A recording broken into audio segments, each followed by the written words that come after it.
দোস্ত কালকা যখন শ্বশুর বাড়িতে আইতাছি না 7টা ভাগ আমার যে একটা বের দিছে আমি ডরাইছি না ছুটতে আয়া পড়ছি। হই বেটা 7টা বাঘ তোরে বের দিছে না? ওই বেটা 7টা বাঘ বের দিলে তুই কোনোদিন ছুটে আইতে পারবি বাঘের কাছ থেকে মুন্ডি এই সাফা মারার জায়গা পাস না। না দোস্ত ফার্স্টটা হইব ফার্স্টটা। 5টা বাঘ হইলে তুই ছুটে আইতে না। 5টা বাঘ যদি তোর ফার্স্ট কান্দে বের দে দূর দিবি কেমন দা পারতে না।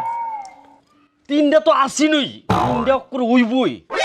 ওই বেটা 3টাও আসিন না। 3টা যদি থাকতো 3টা বাঘ 3 হান্দা তুই বাচ্চা আইতে পারতি না। বুঝি দোস্ত 2টা ভাগ আছে 2টা ভাগ আমার বের দিছে। 2টা বাঘ আছিন, একটা বাঘ সামনে একটা বাঘ পিছনে। তুই আইবি কেমনে? বাঘ তোর হাতির করব? তেলে মনে দোস্ত একটাই আসিন। হন একটা বাঘ যদি থাকতে থাকে তাও তুই থাকতে থাকতে না। কারণ বাঘ এজন লাভ দা তোর উঠে পড়বো গাগরের মধ্যে ধরে লিব তখন তুই আর বাচ্চা আইতে পারতি না। রুমিয়া তেলে ফাতার নিচে মস আওয়াজ করলো কি?